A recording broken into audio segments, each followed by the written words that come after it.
जय श्री राम कृष्ण। जय श्री कृष्ण। राधे राधे। मित्रों, सुरेंद्र के बगीचे में महोत्सव का यह अंतिम भाग आपके समक्ष प्रस्तुत किया जा रहा है। आप लोग ध्यान देकर सुनिए।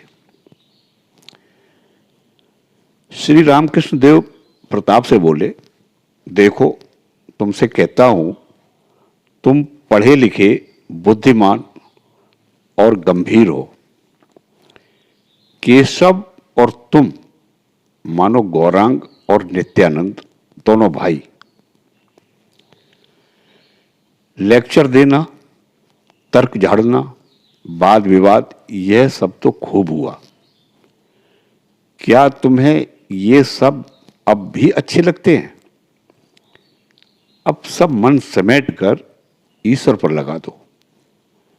अपने को अब ईश्वर में उत्सर्ग कर दो।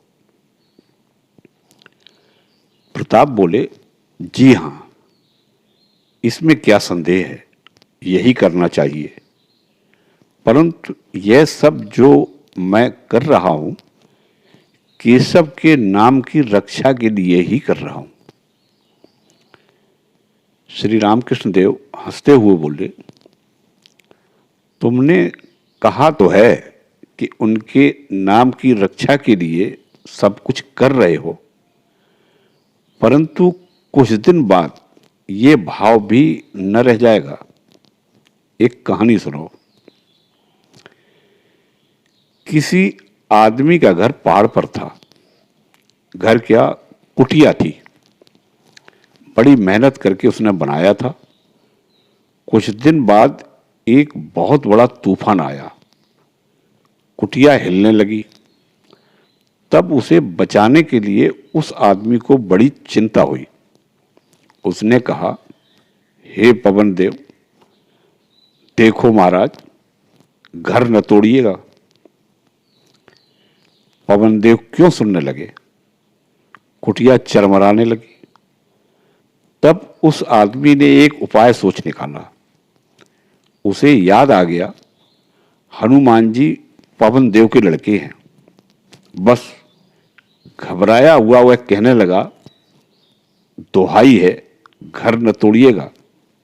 दोहाई है, हनुमान जी का घर है। कितनी बार उसने कहा, हनुमान जी का घर है, हनुमान जी का घर है, पर इससे कोई लाभ न हुआ। तब कहने लगा, महाराज, लक्ष्मण जी का घर है, लक्ष्मण जी का। इससे भी कुछ हल न हुआ।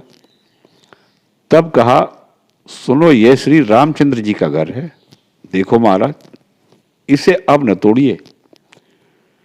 दोहाई है जय राम जी की। इससे भी कुछ न हुआ।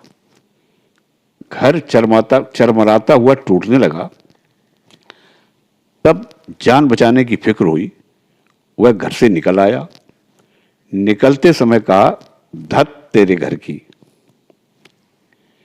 श्री रामकृष्ण देव प्रताप से बोले, केशव के नाम की रक्षा तुम्हें न करनी होगी। जो कुछ हुआ है, समझना उन्हीं की इच्छा से हुआ है। उनकी इच्छा से हुआ और उन्हीं की इच्छा से जा रहा है। तुम क्या कर सकते हो? तुम्हारा इस समय कर्तव्य है कि ईश्वर पर सब मन लगाओ। उनके प्रेम के समुद्र में कूद पड़ो। यह कहकर श्री रामकृष्ण देव अपने मधुर कंठ से गाने लगे, ऐ मन, रूप के समुद्र में तू डूब जा। तलातर और पाताल तक में जब खोज करेगा, तब वह प्रेम रत्न तेरे हाथ लगेगा। प्रताप से बोले, गाना सुना? लेक्चर और झगड़ा यह सब तो बहुत हो चुका। अब डुबकी लगाओ और इस समुद्र में डूबने से फिर मरने का भय नहीं रह जाएगा। यह तो अमृत का समुद्र है। यह न सोचना कि इससे आदमी का दिमाग बिगड़ जाता है। यह न सोचना कि ज्यादा ईश्वर ईश्वर करने से आदमी पागल हो जाता है। मैंने नरेंद्र से कहा था। प्रताप बोले, महाराज नरेंद्र कौन? श्री रामकृष्ण देव बोले, है एक लड़का। मैंने नरेंद्र अर्थात स्वामी विवेकानंद से कहा था, ईश्वर रस का समुद्र है। क्या तेरी इच्छा इस रस के समुद्र में डुबकी लगाने की नहीं होती है? अच्छा सोच, एक नाद में रस है और तू मक्खी हो गया है, तो कहां बैठकर इस रस को पिएगा? नरेंद्र ने कहा, मैं नाद के किनारे बैठकर रस पीऊंगा। मैंने पूछा, क्यों? किनारे पर क्यों बैठेगा? उसने कहा, ज्यादा बढ़ जाऊंगा तो डूब जाऊंगा और जान से भी हाथ धोना होगा। तब मैंने कहा, बेटा, सच्चिदानंद समुद्र में वह भय नहीं है, वह तो अमृत का समुद्र है। उसमें डुबकी लगाने से मृत्यु का भय नहीं है, आदमी अमर हो जाता है। ईश्वर के लिए पागल होने से आदमी का सिर बिगड़ नहीं जाता। मैं और मेरा, इसे अज्ञान कहते हैं। रानी रासमणी ने काली मंदिर की प्रतिष्ठा की है, यही बात लोग कहते हैं।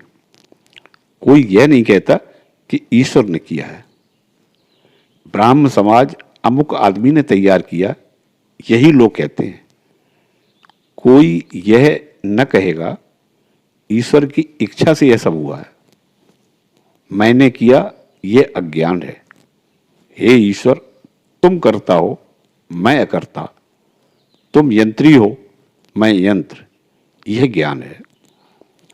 हे ईश्वर, मेरा कुछ भी नहीं, न यह मंदिर मेरा है, न यह काली बाड़ी, न यह समाज, ये सब तुम्हारी चीजें हैं। यह स्त्री, पुत्र, परिवार कुछ भी मेरा नहीं, सब तुम्हारी चीजें हैं। इसी का नाम ज्ञान है। मेरी वस्तु कहकर उन सब चीजों को प्यार करना ही माया है।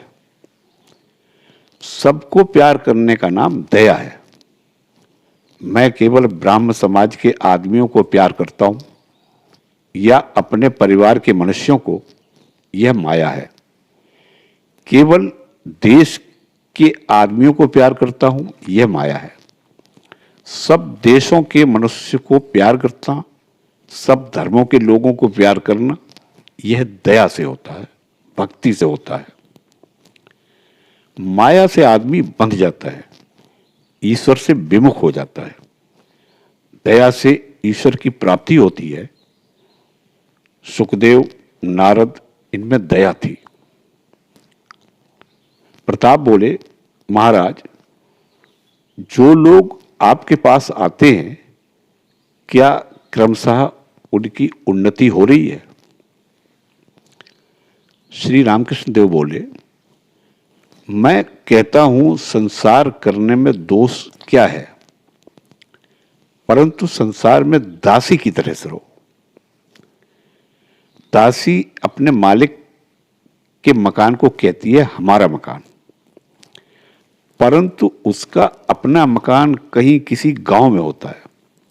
मुख से तो वह मालिक के मकान को कहती है हमारा घर, परंतु मन ही मन जानती है कि यह उसका घर नहीं, उसका घर एक दूसरे गांव में है। और मालिक के लड़के को खिलाती है और कहती है मेरा हरी बड़ा बदमाश हो गया है, मेरे हरी को मिठाई पसंद नहीं आती है। मेरा हरी, वह मुख से ही कहती है, मन ही मन जानती है कि हरी मेरा लड़का नहीं, मालिक का लड़का है।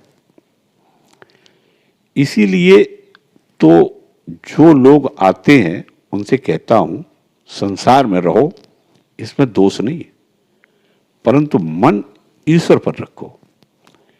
समझना कि घर द्वार, संसार, परिवार तुम्हारे नहीं है, ये सब ईश्वर के हैं। समझना कि तुम्हारा घर ईश्वर के यहां है। मैं उनसे यह भी कहता हूं कि व्याकुल होकर उनकी भक्ति के लिए उनके पाद पद्मों से प्रार्थना करो। विलायत की बात फिर होने लगी। एक भक्त ने कहा, महाराज, आजकल विलायत के विद्वान लोग सुना है ईश्वर का अस्तित्व नहीं मानते। प्रताप बोले, मुंह से चाहे वे कुछ भी कहें, पर यह मुझे विश्वास है ही नहीं होता कि उनमें कोई सच्चा नास्तिक है।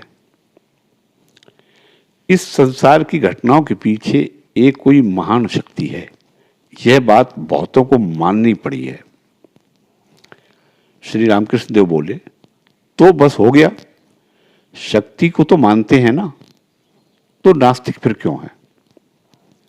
प्रताप बोले, इसके अतिरिक्त यूरोप के पंडित मोरल गवर्नमेंट अर्थात सत्कर्मों का पुरस्कार और पाप का दंड इस संसार में होता है, यह बात भी मानते हैं। बड़ी देर तक बातचीत होने के बाद प्रताप चलने के लिए उठे। श्री रामकृष्ण देव प्रताप से बोले, तुम्हें और क्या कहूं, केवल इतना ही कहता हूं कि अब वाद विवाद के बीच में न रहो। एक बात और, कामिनी कांचन ही मनुष्य को ईश्वर से विमुख करते हैं, उस ओर जाने नहीं देते। देखो ना, अपनी स्त्री की सब लोग बड़ाई करते हैं, सब हंसते हैं, चाहे वह अच्छी हो या खराब। अगर पूछो, क्यों जी, तुम्हारी स्त्री कैसी है, तो उसी समय जवाब मिलता है कि जी बहुत अच्छी है। प्रताप बोले, तो मैं अब चलता हूं। प्रताप चले गए। श्री रामकृष्ण देव की अमृतमयी कामिनी और कांचन के त्याग की बात समाप्त नहीं हुई। सुरेंद्र के बगीचे के पेड़ और उनकी पत्तियां दक्षिणी हवा के झोंकों से झूम रही थी तथा मृदुल मरमर शब्द सुना रही थी। बातें उसी मरमर शब्द के साथ मिल गई। भक्तों के हृदय में एक बार धक्का लगाकर अनंत आकाश में विलीन हो गई। कुछ देर बाद श्रीयुत मणिलाल मलिक ने श्री रामकृष्ण देव से कहा, महाराज, अब दक्षिणेश्वर चलिए। आज वहां केशव सेन की मां और उनके घर की स्त्रियां आपके दर्शनों के लिए आएंगी। आपको वहां न पाकर संभव है वे दुखित हो वहां से लौट जाएं। केशव को शरीर छोड़े कई महीने हो गए हैं। उनकी वृद्धा माता और घर की स्त्रियां श्री रामकृष्ण देव को बहुत दिनों से न देखने के कारण आज दक्षिणेश्वर उनके दर्शन करने जाएंगी। श्री रामकृष्ण देव मणि मलिक से बोले, ठहरो बाबू, एक तो मेरी आंख नहीं लगी, जल्दबाजी इतनी न कर सकूंगा। वे गई हैं तो क्या किया जाए, वहां वे लोग बगीचे में टहलेंगी, आनंद मनाएंगी। कुछ देर विश्राम करके श्री रामकृष्ण देव दक्षिणेश्वर चले। जाते समय सुरेंद्र की मंगल कामना करते हैं। सब कमरों में एक एक बार जाते हैं और मृदुल सुर से नामोच्चार कर रहे हैं, कुछ अधूरा न रखेंगे। इसीलिए खड़े हुए कह रहे हैं, मैंने उस समय पूड़ी नहीं खाई, थोड़ी सी ले आओ। बिल्कुल जरा सी लेकर खा रहे हैं और कह रहे हैं, इसके बहुत से अर्थ हैं। पूड़ी नहीं खाई यह याद आएगा तो फिर आने की इच्छा होगी। सब हंसते हैं।